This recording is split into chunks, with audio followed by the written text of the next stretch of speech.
I think we're live. Are we live? I think we're live. Oh, man. Oh, man. Well, all right. I guess we're live. So this Awesome. is COFOH Live and Undead. We're going at it one more time with Timothy Schultz, the creative director of and founder. Yeah, founder and director of the Mile High Horror Film Festival. Yes. So, yeah, thank you so much for having me. Thanks for coming here. Yeah, to me. Of course. I would totally come to you. I'm so sorry that we did the, just so you know, we don't have any watchers right now, but that's okay. You guys can go back and rewatch this. We had Tim on the first go around, first iteration. I think it was like February, March, sometime like that, January. I don't know. Time bleeds into itself. And we were trying to do the platform on Twitch, which sucked. I don't recommend Twitch. I can't. It's too many programs and it's too questionable. But we had a great interview. The people that showed up really loved, hearing what you had to say.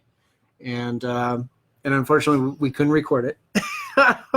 So we lost that great it was, and there I am hitting the table. Let's not do that, Dan. No, it was so much fun though. Yeah, I do have some footage on the GoPro. Oh, great! This 360 camera. So okay, just have to render it. It takes forever to render, but we'll definitely get that up. But nice. But thanks for having me again. Really. Yeah. We'll probably have to review a lot of what we already discussed. But how the heck are you? Doing well. Other than I recently went to California, landed in Oakland, and I was flying on a budget airline, and I have no shame. It was Spirit Airlines. Yeah, and the suitcase was shredded. Oh man, the GoPro that I captured our interview with. Luckily, I have the footage, but it was snapped in half. Had a shirt that was shredded. It showed up in a plastic bag in tatters, just shredded. Yeah. So, oh my god, I saved a few $100s booking the flight, but man. Yeah. So. Oh dear. That was a horror story in itself. Yeah, and they're replacing all the gear and everything for you. I hope so. We're in the process of talking with them. Yeah. God. So yeah. I feel for you. What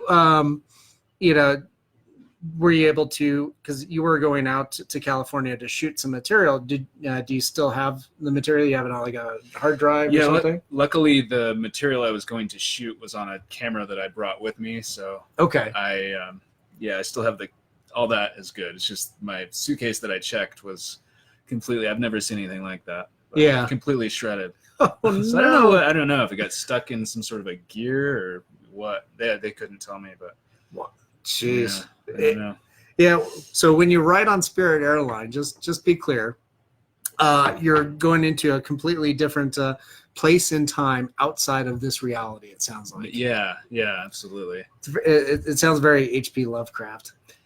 Oh man, yeah. That's just scratching the surface. It was horrible. Yeah. I'm so sorry. Yeah.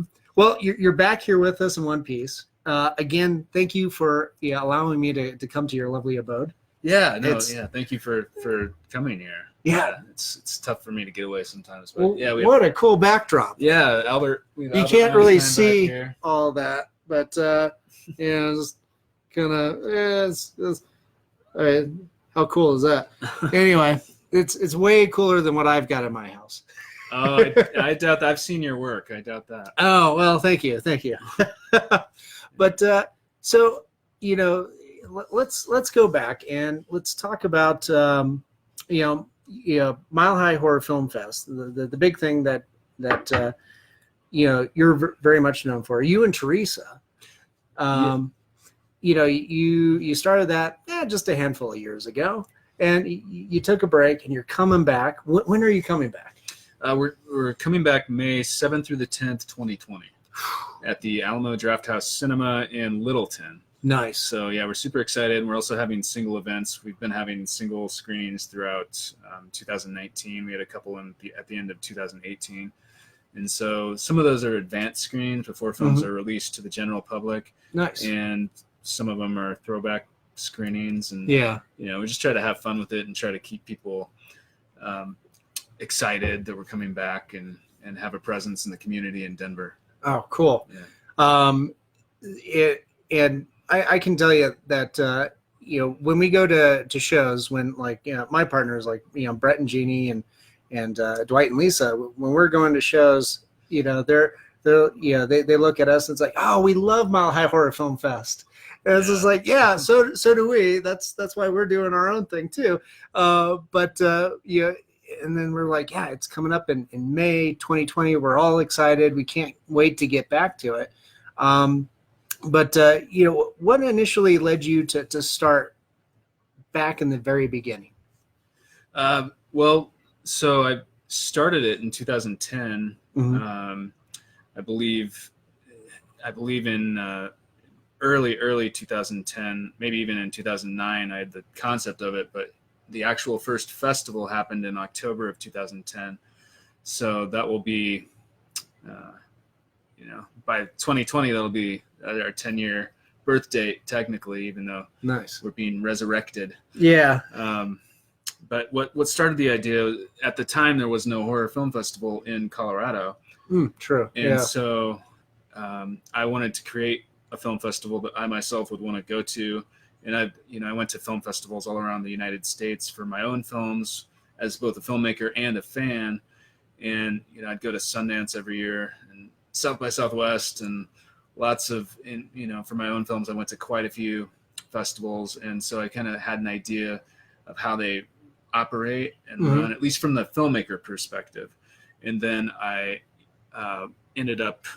I just wanted to create a festival that I would want to go to. I loved horror films. Yeah. There was no horror film festival, surprisingly, in Denver or in Colorado. And so I felt that there was definitely an audience for it because I would want to go to it. So that's what inspired the idea to create it in 2010. And then it started out pretty small. There weren't tons of people that showed up, but it kind of snowballed every year, and people tell people, and I had to learn a lot of things about marketing, and a lot of things before I even started. I had consultation from other people in the Denver area and across the country that are running film festivals, because I didn't want to just I know from the filmmaker perspective what it's like to attend and what it's like to have your films play, but that's totally different than actually organizing and running a film festival.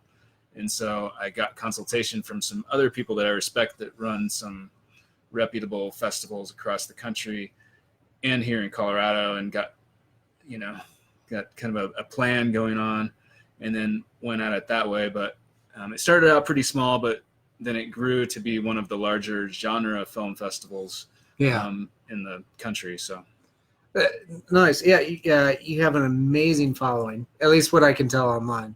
And in the past, when I connected with you, it was I think it was like maybe the second year or something. You were at the set up at the Tivoli at Metro Campus, I believe, and Luke, was it Henderson? Henderson, yeah. He was like the exhibitor coordinator or something like that. He reached out to a bunch of us comic book artists in the area that did horror comics, and because I had never heard about it, and this thing was coming up in like just a couple of weeks. Yeah, and it was I was so happy that I did, because I've done it every year since that you've guys been having it, and it's the most for a vendor and an artist. It was the most spectacular event, because the fans that come out to your event are they are ravenous. They want, if you're doing horror, they want to know what it is and what's going on and how you're doing it. And so, as a vendor, they're buying your wares. If you're a featured guest, and they want your autograph. They're curious. They want it, and it's something that you don't always get at I'm used to like a big box Comic-Con, and you don't always get that. you know, half the audience is very enthusiastic. The other half are just, you know, they might as well be window watching. So that's something I've always, you know, really enjoyed about your event is everybody is invested. Yeah, that's our goal in the event, is to have people be, you know, very excited, even if they're not in a film.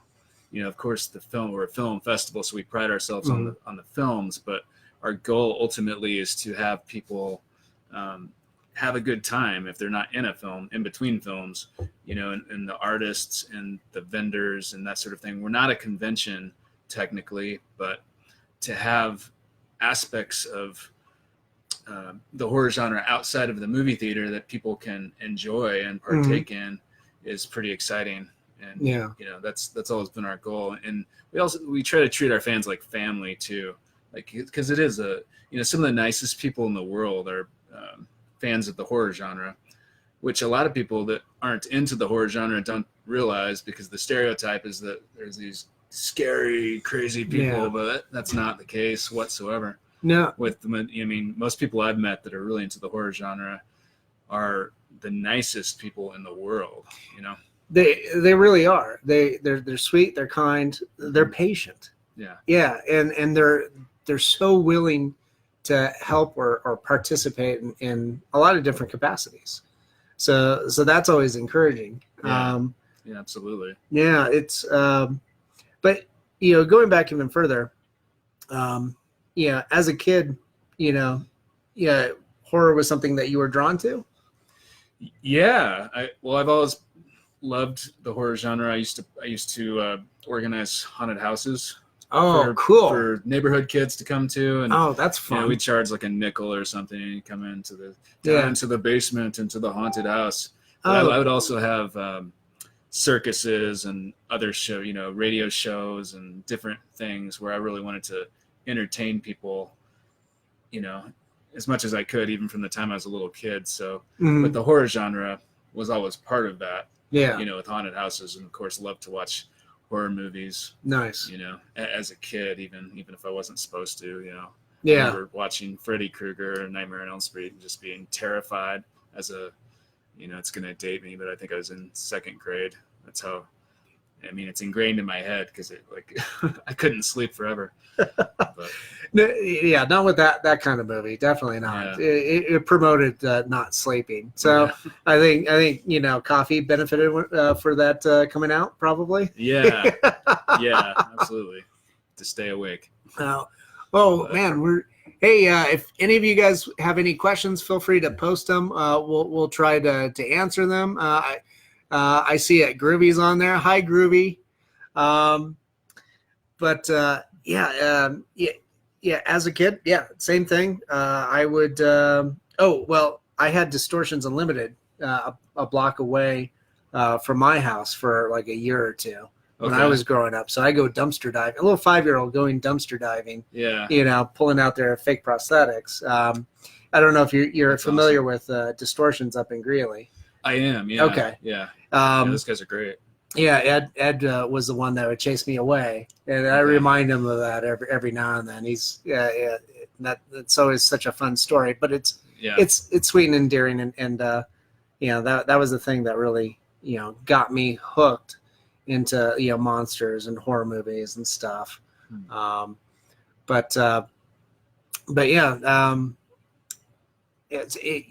you're also a filmmaker too. So what is there anything that people can go out and find? Yeah, well, I've made a few films. Some of them were my own, and some of them were ones I've helped with for other people. But one of them that mostly relates to the horror genre. It's not horror, but it's a feature-length documentary on ghosts, or about ghosts. Oh, okay. And it started out as Haunted Colorado, and it was right when I was out of college, and I kind of equate it to it's not earning a master's, but basically I spent 5 years in production on this film and kind of learned. I studied film in college, but I'd never actually made a feature-length documentary. Is quite different than studying something and actually doing it.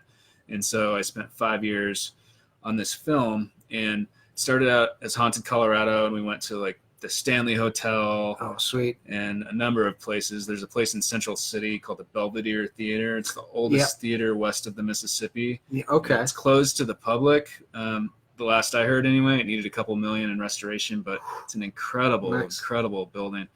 And, all over the place. There's this place called the Peabody Mansion in Capitol Hill in Denver. Oh, I don't think I've heard of this one. Yeah, okay. So it's like 11th and Grant, right around there. Mm-hmm. And we went in there and filmed, and we had some crazy experiences that I have a hard time explaining rationally with our current science. And it was so we were inspired to edit the movie there. That's after, cool. because we were following this group of paranormal investigators, and they filmed there and had some really bizarre things happen. And this woman had to be kind of escorted outside, and it was just very. I mean, I was terrified at the time, but at any rate, we decided to edit there, and had some very weird experiences during the edit as well. And I don't know if you're a believer or a skeptic of ghosts, and I respect all the skeptics out there too. I'm not trying to convince anybody, but the film was a lot of fun. That's cool. And then it morphed into we went to a place in Louisiana known as one of the most haunted houses in America, right outside of New Orleans. They're in St. Francisville. And then we sent a crew to Benin, Africa, the birthplace of voodoo.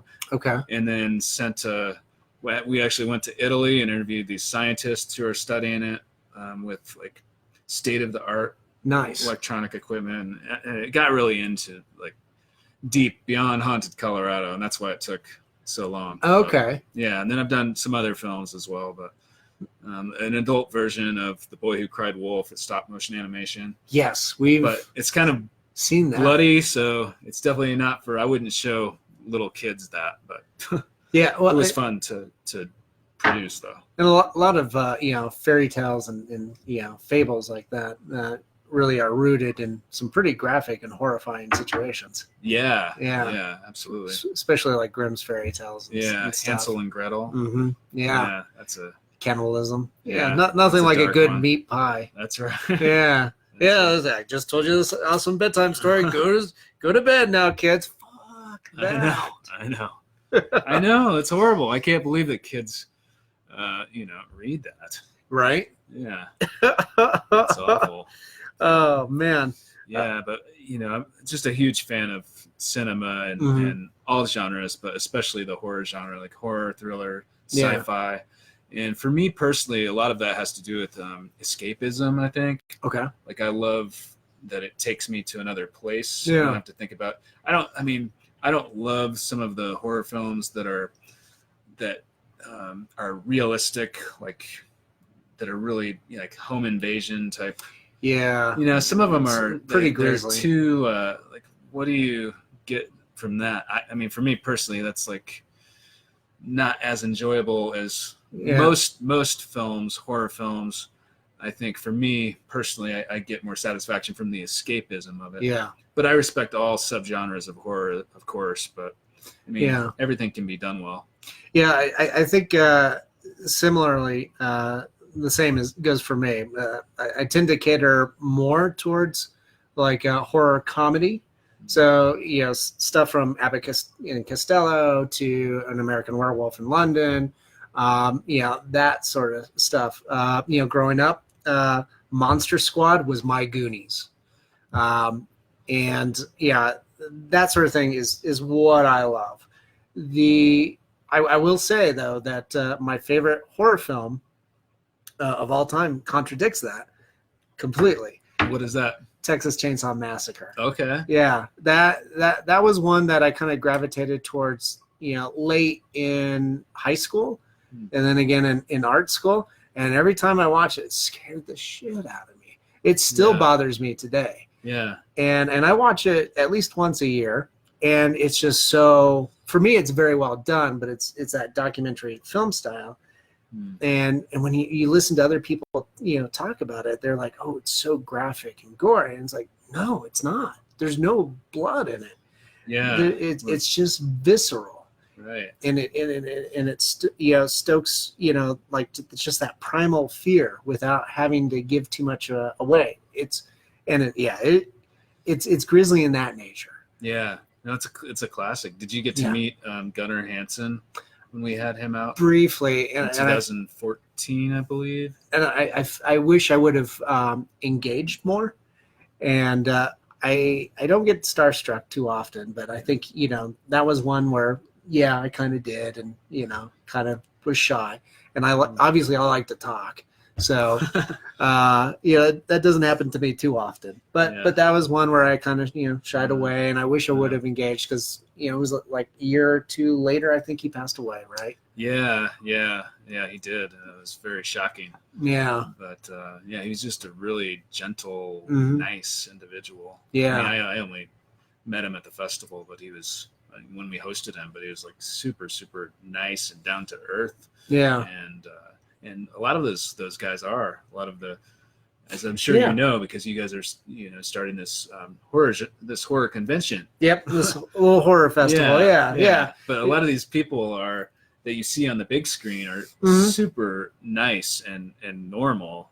Or, you can have a conversation with them, and there's no reason to be starstruck with most of them, I think. But unless it's like your favorite person, and then I totally get it. Yeah. I understand. Well, that's just me. I've weird little quirks like that. But you had was it the gentleman that played Hellraiser? His name escapes me right now. Yeah, Doug Bradley.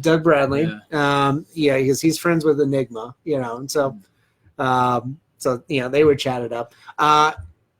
Jeffrey Reddick, holy crap. I mean, he was one gentleman that I had long conversations with, and he is the sweetest, gentlest person. Yeah, we love Jeffrey. Oh, man. No, he's such a nice guy, and he's been such a huge advocate for the Mile High Horror Film Festival. Yes. I've just been very fortunate, and he's just such a nice person, and he's doing big things too.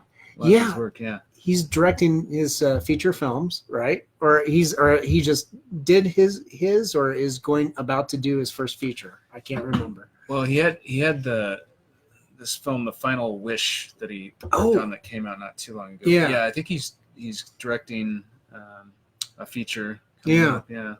Yeah. He's been getting a lot of momentum that way. I mean, he had a long career as a writer, especially with the Final Destination movies, or at least. I can't remember if he wrote them all or if he had a hand in every one of them. So he wrote the screenplay for the original. It was originally going to be an X-Files episode. Okay. And then it turned into this movie, and then they've made quite a few of them. So that's fantastic. Yeah. Jeffrey, Enigma is available if you want to do an X-File episode. That's right. Enigma was on one of the episodes. It's probably too early to really inquire, but hopefully he'll be out for the resurrected Mile High Horror Film Fest. I hope so. Yeah, I hope so. I mean, we talked to him, and good. We'd love to have him. I think, as far as I know, he'd love to come out here. So anything's possible. That's cool. Yeah, we don't know who all at this point. It's so early. We don't know who's coming and who's not coming, and which films we're going to be playing, because it is early. Yeah. But we are, of course, considering quite a few films already. Oh, good. We've had quite a few that have been submitted, and we have a screening committee that's watching all of them. And nice. Yeah. It's quite a process. Yeah, I bet that's probably hundreds and hundreds of hours that you have to sit, that groups of people have to sit there, I guess, together or individually, and adjudicate this stuff. Yeah, the way we do it is individually, so that people don't bias each other. Yeah, and then they vote, and then it's not completely democratic, but we do try to. I mean, it's definitely a committee, and we have people that watch quite a few. I mean, we also accept screenplays, so we also have a committee of screenplay readers, and there's all these people that are reading all these screenplays, and there's some really talented stuff. And some of the best, as I'm sure some of the best material, I think, from any genre, but the horror genre in particular, because that's what I know, is independent, outside of the Hollywood system. And so it's like some of the best stuff. And I think it's because they have a little more leeway to be out of the box and not have it be cliche and do what they want to do, you know, a little more freedom. That's one reason. There's a few reasons, but some of the best horror films are independent, in my opinion. And screenplays as well. Yeah, I would certainly agree with that assessment. Yeah, most definitely. There's I know in Denver, in Colorado, there's a fantastic amount of talent, and the like you said, being independent and able to do that. Well, and I think as a filmmaker too, you have limited resources. Chances are limited, financing, but for me, limitations always bred innovation. You're kind of forced in that box. How do you make something interesting out of that box? Yeah, no, absolutely. I think you have to be creative and use imagination and and that's this Albert Einstein was all about the imagination, even when he worked in the patent office. Yeah.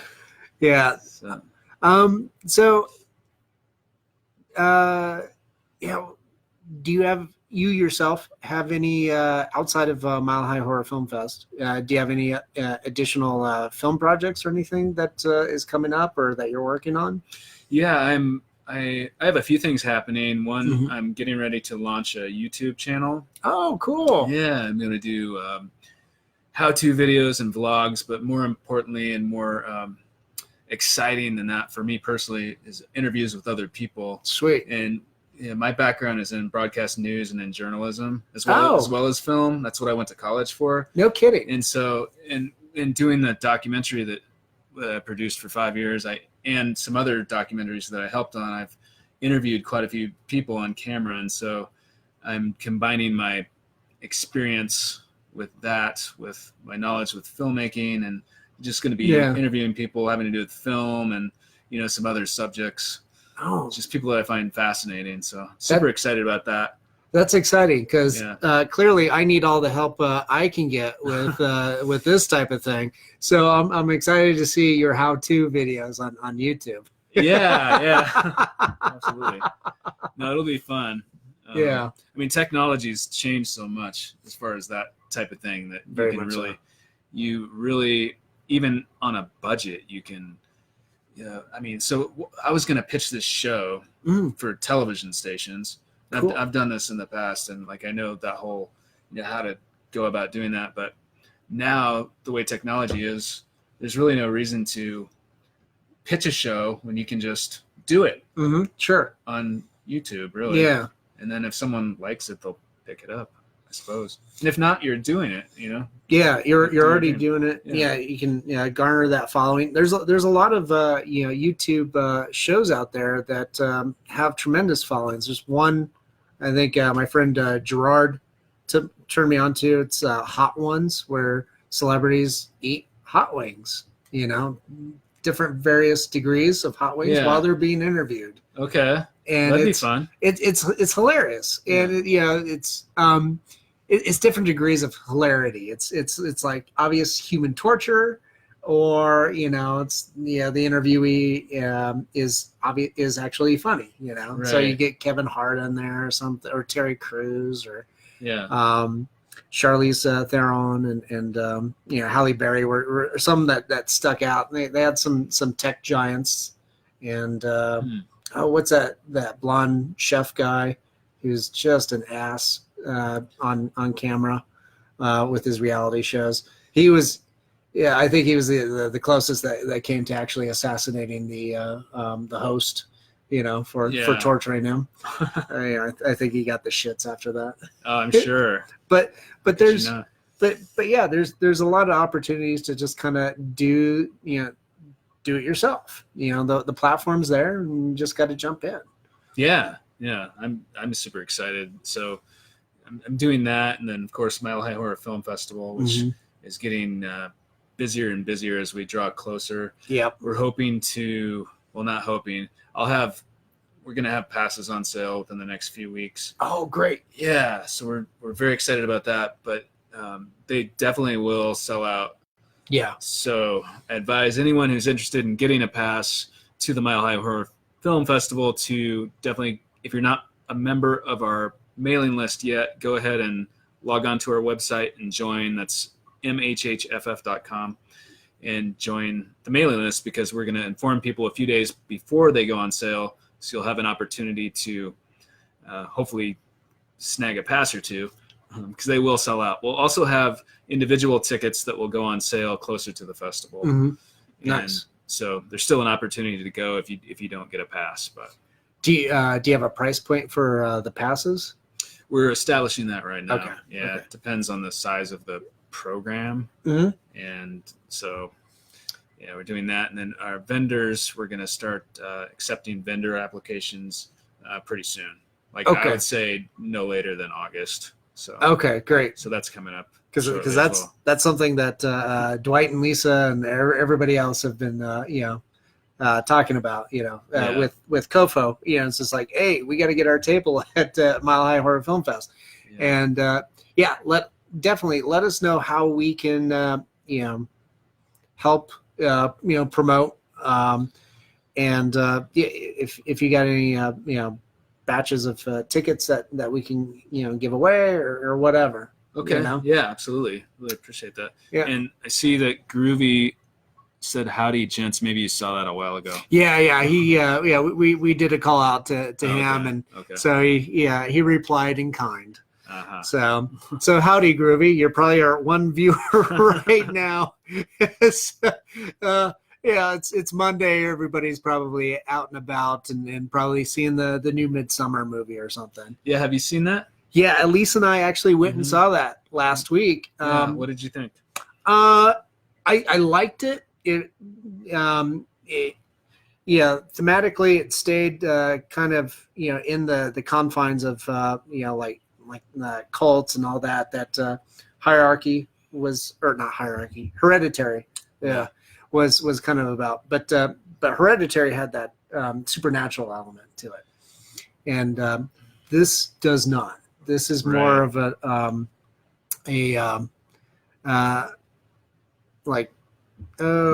anthropological approach to other cultures. Well, I mean that's anthropology anyway, but it was also it was pointed out to me. It's like it's also a breakup movie. It is, yeah. Yeah. Ari Aster, who did Hereditary, I mean, I'm sure you could tell the similarities in the two films, even though there were differences, Yeah. But the style with it was visually stunning. The sound was pretty incredible. The sound design, which Hereditary had a very strong sound design too. Yeah. But yeah, so I enjoyed it. I couldn't believe how long it was, though. Man, it was almost 3 hours. Was it 2.5? Yeah. Oh my God! I mean, it didn't feel like that when you're watching it. I just got out of the theater. I was like, oh well. Yeah. It might also be like half an hour's of previews. That's usually what they do. There's that for sure. Yeah. I remember, what was it? It was last year. I can't remember. Is that The Nun movie? Mm. So I went and saw that, I think by myself. And at the theater that I was playing, the previews were really long. Half of it was trailers, each one different trailers to that A Star Is Born remake from Bradley Cooper. Oh, of course. I'm in the theater with all these young black kids. It's like, what the fuck? We're here to see a horror movie. You should be playing.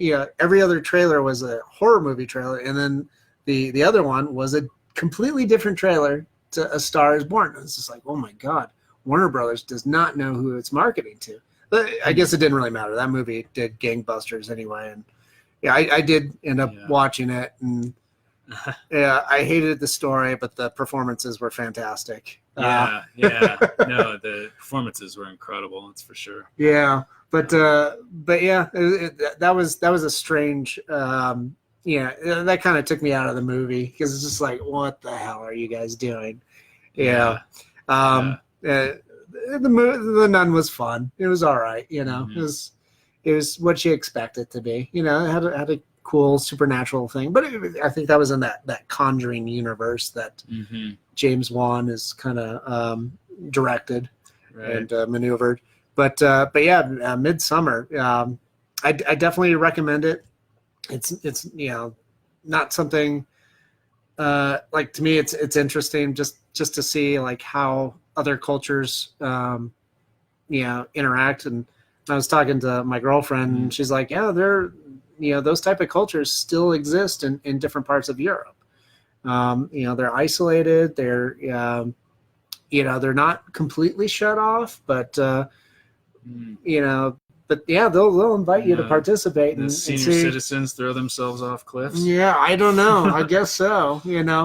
I understand. But it's based off of some kind of reality. And then that I also flash back to like what was it? Not Jungle Inferno. Well, you had the Green Inferno that Eli Roth did, and but what was the one that was banned from the U.S. for such a long time? That was made back in the Cannibal Holocaust. So we did a 35 millimeter screening of that a few years ago. Oh, did you? Yeah, it was like a midnight showing. Yeah. At Alamo. At Alamo, yeah. Yeah, it definitely has a cult following. Yeah, some people are really into that film. Yeah, it's I've seen it. I've seen it once as a midnight showing at the Mayan, like back when I was in art school, like a millennia ago. But yeah, that's a hard one for me to watch. It's not so much the brutality of a tribe cannibalizing other people. I was like, fine, fuck them. They're a bunch of assholes anyway.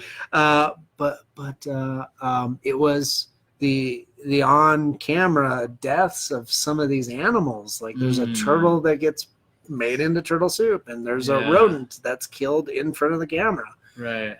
One of those big rodents down there. I don't know. Not a guinea pig. And isn't that funny that you can watch a horror film, and at least for me and for a lot of people, you can watch a horror film and you see all these people get killed in these awful ways, and you're just like, oh, there he goes getting his head chopped off, and then you see a dog and you're like, oh God, don't kill the dog. Yeah, don't kill the dog. Yeah. I think there's a certain standard that we have more compassion to man's best friend, or creatures that are adorable and cute, or that we could make our pets. The other part is like seeing people, and I'll make the analogy. It's not a new one, but that seeing people ripped apart. It's like going to in ancient Rome, going to the gladiators, the Colosseum, and just watching people get ripped apart. But I guess that was recently contested that that didn't happen as much, because you wanted your fighters to last to fight to the next fight. Yes. So they stopped it, or what? It wasn't as it wasn't about putting an end to somebody's life, supposedly. I don't know when that stopped, but after a while, you realize that slave owners and especially your prized gladiator was worth something, and you've already invested so much money. You don't want him being put to death. Yeah, that makes sense. So there's an investment to not kill each other, have a great fight, and then go to be able to last to the playoffs, I guess. Yeah. But I don't know how much of that is true. That I think that was something that just recently was brought to my attention the last few years. So when you watch like Spartacus on Stars or something, all that digital CG bloodshed and stuff, maybe that was not so much the case, right? No, I doubt it was nearly as bloody as that film. Yeah. Sure. Yeah. But, of course, I don't think a digital spray, blood spray does what they had to do. Right. But there is, a similarity between people going to these things to watch people fight each other, as well as, and they're still doing that, the MMA and stuff. Which I mean, I'm a huge fan of MMA. Okay. But, they stop it. So usually people don't get most of the time they're not seriously injured. Yeah. But it does happen. But Mm-hmm. you know, there's something that I just enjoy watching it. And Yeah. it's not only the escapism, but I appreciate there's an art to it. But yeah. Beyond that, what I was going to say was there's a similarity to watching that for entertainment and watching horror films, I think. Mm-hmm. I mean, they're different things, but it's entertainment. For me, it's escapism to an extent. And you know, it's fun. And it goes back to the ancient times when they did the same thing. It's new ways of storytelling. Although MMA fight is not necessarily storytelling, although there is a beginning, a middle, and end. Like who's going to win? I mean, that's what I'm thinking. Well, and when you watch like something like MMA, like on TV, there's interviews and backgrounds, and you'll see like a montage of them training and where they came from and stuff. Not unlike what you've seen with boxers when boxing was the big thing, and then especially now the WWE. I mean, when I was growing up, it was the WWF. That's all they had was the backstory. They had backstory and story, and then they get in the ring and they add more story and more plot lines and stuff. Right. And it was what a great tool to hook your audience into. Yeah. And making these into these great, bigger than life characters. They were, at the time, they were the living superheroes and stuff. And, yeah, absolutely. Yeah. Yeah, I used to love that as a kid, and Hulk Hogan and all that. Yeah. Yeah. And like The Undertaker and Kane. I mean, you had those characters that were the dark side and the menacing side. Mm-hmm. And then sometimes they were the villain, sometimes they were the hero. Not unlike like Jason in the Friday the 13th movies. Right. Sometimes you're rooting for him. Sometimes you're like, I hope the girl gets away. Yeah. Yeah. No, absolutely. Actually, somewhere around here, I am nerding myself out here, but I have a WrestleMania chair. I don't know. Oh, cool. I take it out and hit people over the head if we're not getting along. Oh, no, I went to WrestleMania a few years ago out in LA. Oh, cool. And they let you take the chair. So I actually saw Hulk Hogan out there slamming people. And, nice. Yeah, it was pretty awesome if you're a fan. But I'm not like totally into wrestling, but I used to be pretty into it. Yeah, we Gerard and my production crew, Q and Amanda and Stefan and Elise and a few others. We'll go and shoot Lucha Libres and Laughs over at the Oriental Theater. I think I've seen that online. Yeah. Yeah. Every couple of months, they have a new event over there, and so it's nice because it's the kind of that kitschy wrestling and coupled with comedian commentary and stand up comedy in between each match. So it's. Yeah, that's where it gets its interesting flavor. Plus, it's a ring on a sound stage, or on a stage, for rock bands to perform and stuff. So you don't get that 360-degree view. You got little less than a 3/4 view of that ring of what's going on. So it's interesting to film that. I bet. But it's a lot of fun. They've had like Bobcat Cultway. Do comedy for that, and then like Ben Roy. There's a lot of amazing local comedians that come out and just absolutely hilarious. My friend Dick Black, just gets on stage, just sits there and talks weed for 5 minutes, and it's freaking hilarious. Huh. Have to check it out. Yeah. Let us know if you want to come. We'll have you out the next time we film, and you can be our guest. Yeah, I would love to. Yeah. The next one's August 2nd or 1st. Okay. Huh. And the Lucha Libres that are there, are they? Mm-hmm. They're real wrestlers. They are all real wrestlers. So they actually drop kicking each other. And, they're actually flying off the turnbuckle and stuff. Yeah.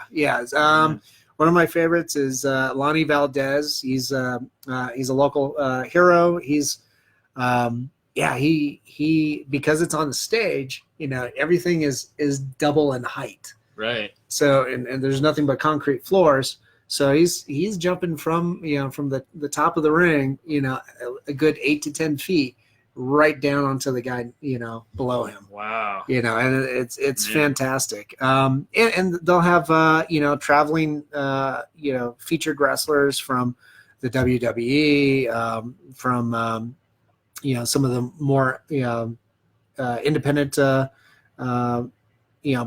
wrestling platforms. Sometimes the Extreme, what is it? WCW is no longer around, right? Right. The ECW is that ECW, I think is a thing. So they'll get these named performers that'll come out, and they are just astonishing.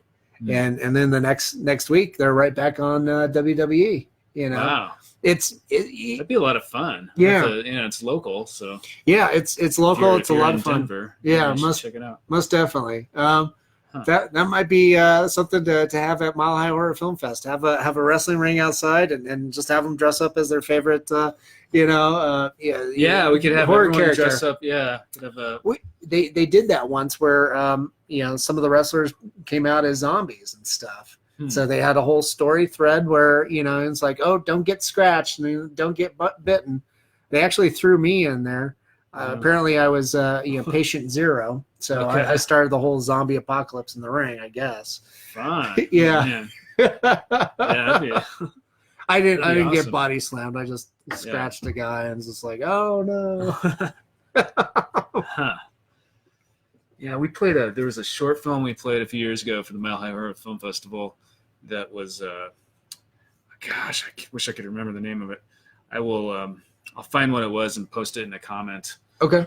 It's probably online by now because it was a few years ago. It was a short film, but it was about lucha libre. Yeah. But it was very sort of sadistic and, but very well done, very high production value. Nice. But yeah, I'll post it in a link to okay. this video after we're done. Sweet. Yeah, but there's so many like short horror. I mean, some of the best horror films out there are shorts. Yeah, I think that people don't know about unless they go to a horror film festival, or not even. It doesn't even just be a horror film festival. You can go to Sundance or Tribeca. A lot of the larger all genre festivals also play high quality horror stuff. So, but a lot of them are short films. There's some excellent features, of course, and those are the ones people know about, but there's so many great shorts out there.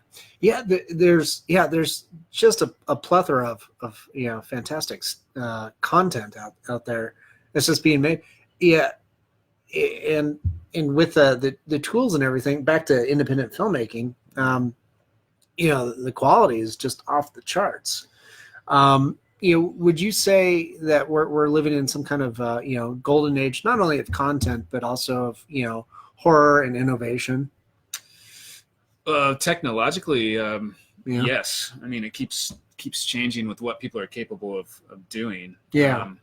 But the stories, the stories might change with the technology changing, or the nature of how they're told, or the medium that they're using to tell it.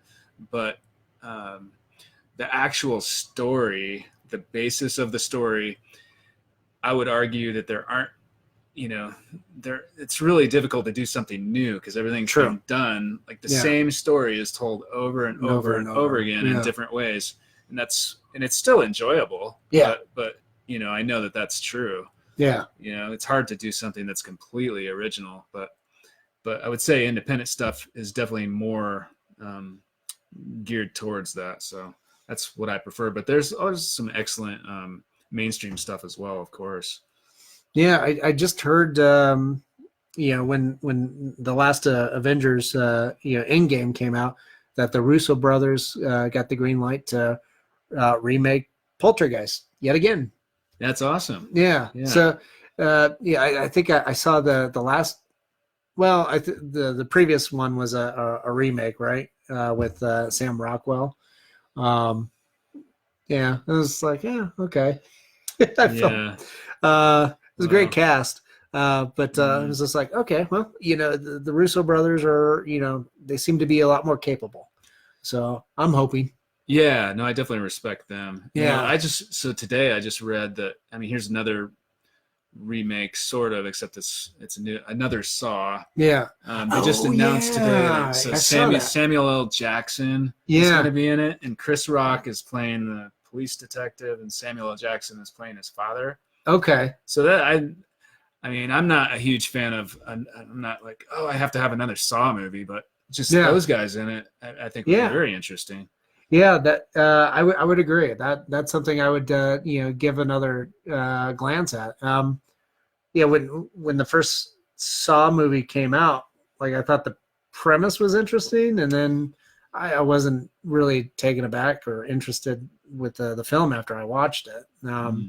And then the idea of like torture porn never really took hold with me unless it was done in Japan or South Korea, because that added I think for me a level of being abstract, just because different culture, different language, and so thereby held my attention a lot more because I had to read the subtitles and stuff and I had to work to get something out of it. So Saw movies, much like the Purge films, I think you mentioned that too. It's like the whole home invasion movies. I'm not a big fan of those either. But then again, seeing stuff remade, and I think I mentioned this in a previous interview with Chris Hips, is seeing films being remade. That's fine. We know why film studios do it is because the marketing's already there. There's already a built-in audience for that film. They might see it as a product, but much like you would see like Shakespeare, how many times has a Shakespeare play been redone and reinterpreted and reinvented? It's countless. It goes over and over again. I am kind of excited about It coming up. Yes, the new It. I think it comes out in 2020, I believe. Or is it September? September. Okay. Yeah. Okay. Well, Chapter 2 comes out in September. But the trailer is very well done. Yeah. So, to me, that's exciting, and then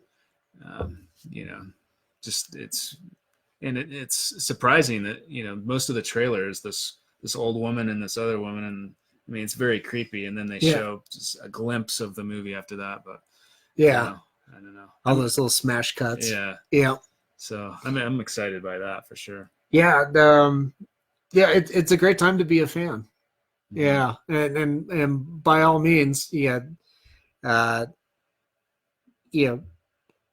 a fan, you need. And nobody posted any questions. Oh, well, Groovy, I guess you win by posting stuff anyway. Yeah, even yay, Groovy. Yeah, he says yay.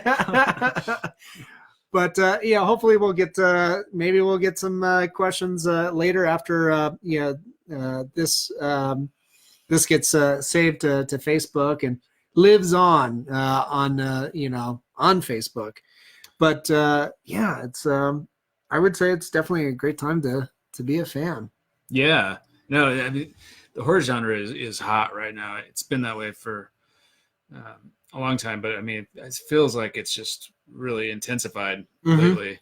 And there's so many fans that are hungry for content.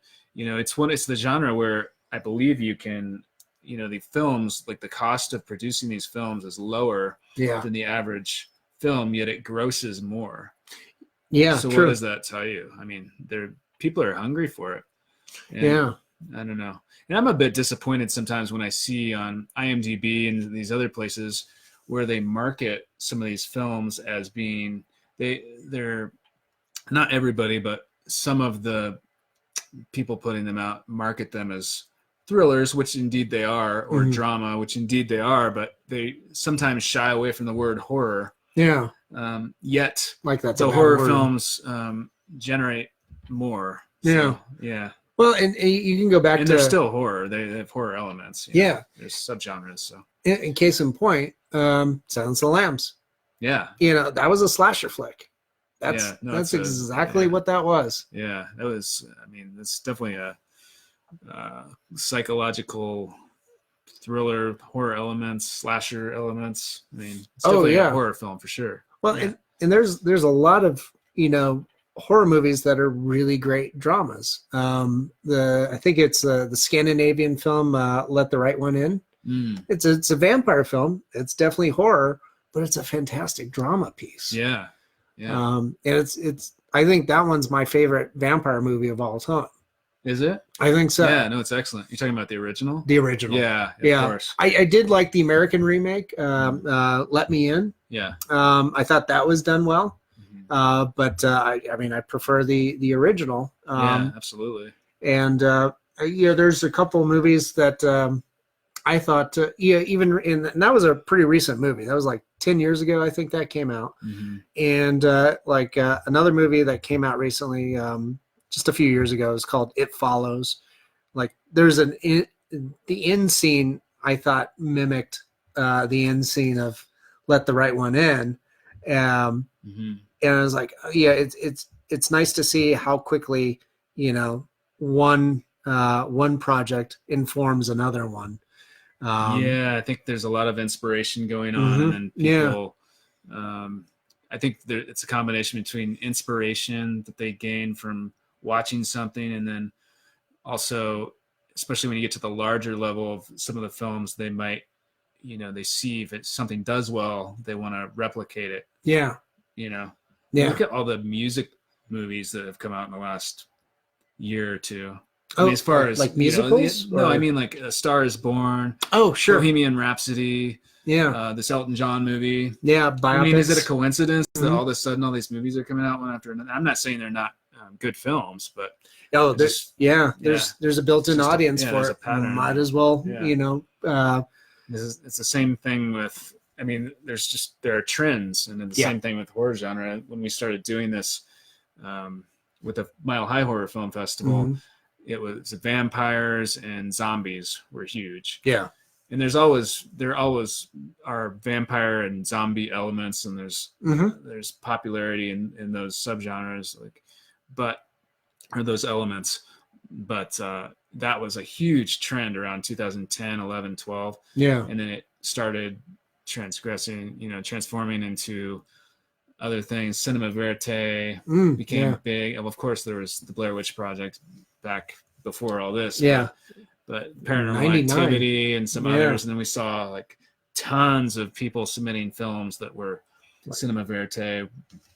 People moving their camera, and a lot of them were really good, but it was just there are these trends that happen. And now with technology, I'd say one of the trends that's happening, there's a lot of iPhone stuff. Oh, okay. Sort of thing. So technology or computer, a lot of apps, taking over. Someone takes over your app and takes control of your identity. I mean, that's been done a few times, and that sort of thing, because of the way technology changes. And so it's interesting.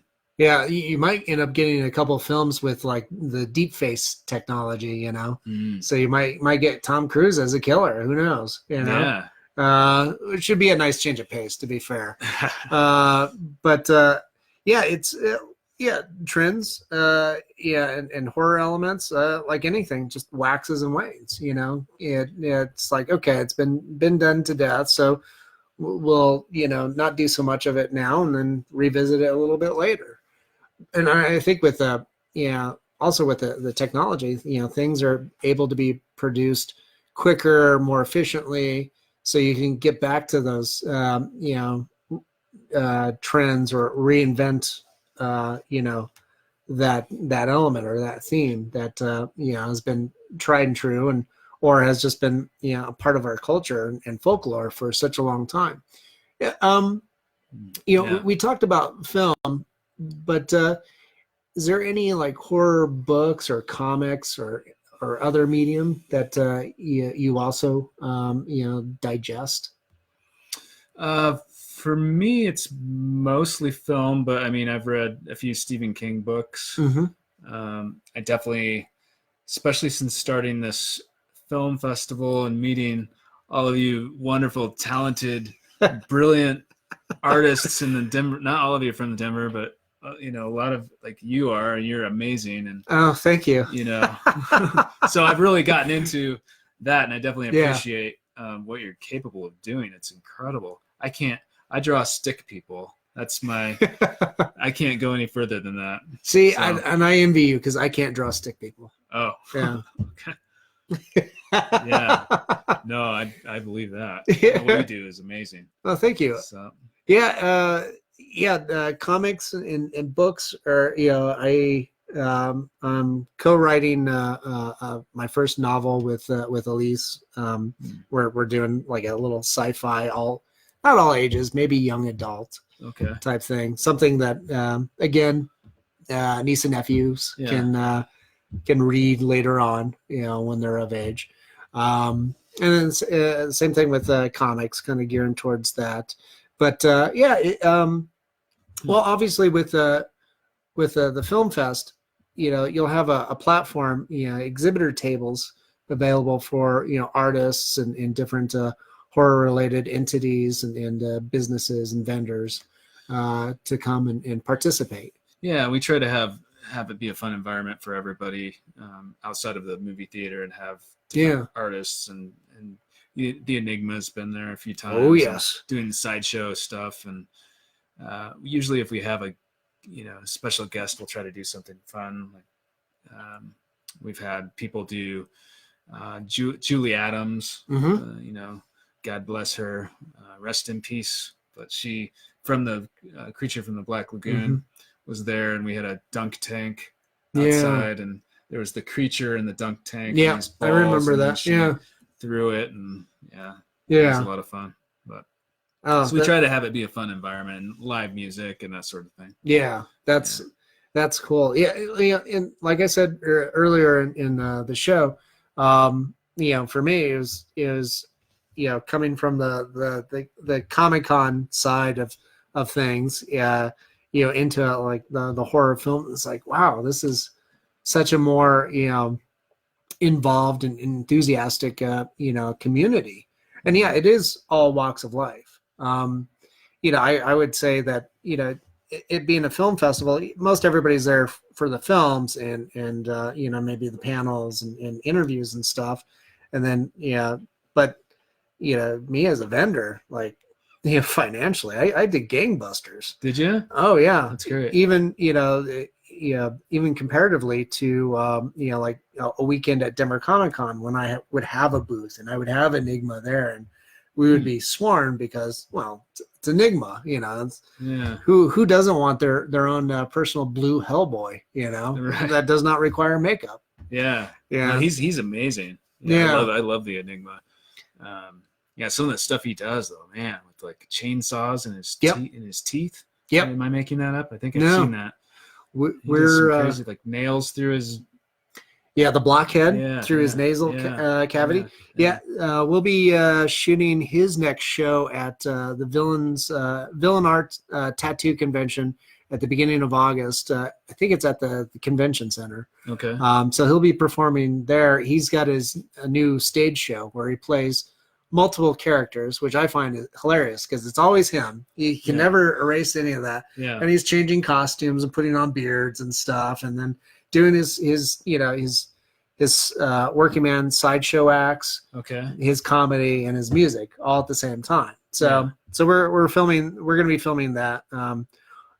Hopefully that's another project we can pitch as like a live comedy and music special, because I don't think there's too many stand-ups that are tattooed head to toe and can swallow a sword. No, I don't think so. I think that would be unique and entertaining. That'll be the same week as the next Lucha Libres thing. So but it looks like our time's pretty much up. Do you want to plug any more Mile High Horror Film Fest? I just want to say, I can't emphasize enough to join the mailing list if you're not on there, mhhff.com, to get passes, because they will sell out very quickly, as well as to know when tickets are going to go on sale. For anyone, there are quite a few people on our waiting list for vendors for the festival, and I promise that we will get back to you no later than August, because we are just about there. So we appreciate your patience, and we love you all. So thank you for your support. Well, thanks, Tim. Yeah, make sure to go to their website. Let us know how we as fans can help support you and help support Mile High Horror Film Fest, and let us know also as COFOH what we can do to help out. I know Dwight and Lisa are already volunteering for your event. And okay, yeah. And so your dates are in the fall?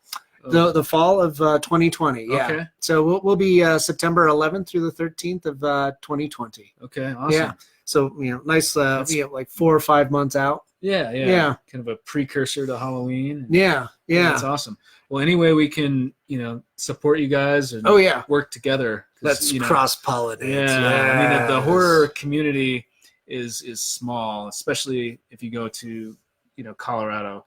I'd say there are tons and tons of fans here and people that are very enthusiastic, but any way we can work together is always better, to make the community better. Yes. So, I would agree. Yeah. So, all right, kids. Well, I want to say thanks to Tim. Yeah. Thank you. Thanks for having me. Yeah.